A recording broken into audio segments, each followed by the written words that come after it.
Hi everyone, and due to the massive success of case studies that I have been previously introducing in the area of rules of the road, I have decided to continue with introducing case studies for other subjects in maritime and seafarer education.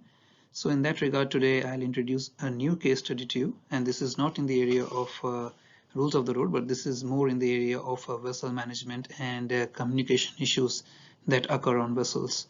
And today, let me take you through this case study, and I would like to know from you how you would have dealt with this situation and what are your views and perspectives on the case study that we discussed today. So let's get started. So in today's case study, there is a vessel that was transiting the Suez Canal in Egypt. Pilot was on board, and the vessel was supposed to be navigating along the center line of the channel. However, as she drifted away from the center line, the pilots and bridge team used the corrective helm and the engines to counter it. By the time the vessel swung considerably and it neared another bank on the opposite side, the stern of the vessel brushed and contacted with the rocky bottom. A heavy thud or a massive sound was heard, and vibrations were felt on the wheelhouse as well as in the engine room. The speed of the vessel dropped and picked up again. Now all the ship's staff noticed and felt these vibrations. The engine room staff called up the bridge to confirm if everything was all right and everything was in order.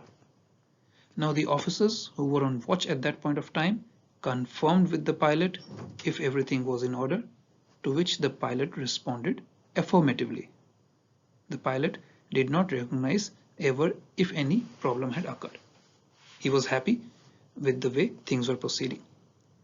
The vessel picked up speed again and resumed the transit of the canal. The senior-most officer on watch neither called the master nor discussed it later on with him.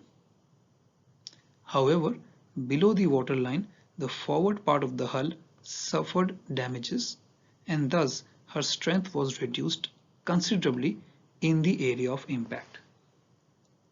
Slight deformation was there, but below the waterline. The officers were of course oblivious to it. They were not aware of it. The vessel crossed the canal, and while she was loading in the port, a large thud was heard again, and the officer on watch noticed water rushing into the ballast tanks number 1, 2 and 3 on the port side of the vessel. Now, due to continual stresses on a damaged, deformed and fatigued hull, the weak zone gradually crumbled and gave away. Now, of course, I know that I have not provided you with all the details here because I have completely focused only on the communication issues that occurred in this case study. What I would like to know from you is that how do you recognize these issues? What are your views on it? How it should have happened? What should have happened? Now, of course, I didn't tell you why the master didn't call up the bridge or whether the master called up the bridge or not. Now, let's assume the master called up the bridge and or the master did not bother to call up the bridge. You can make certain assumptions, of course. However, here you have to focus on where was the communication breakdown? What should have happened? How this flooding, the deformation and the eventual breakdown of the vessel's structural component could have been prevented. Now, I have not mentioned any ship names here due to privacy reasons. Now, this is of course a real case study. I'm presenting a real case study to you, and this is something that can happen on any vessel. Now, I look forward to reading your comments and your point of view, and then I'll present my analysis in a separate video. So let me know what you thought about this video. Thank you for watching, and bye.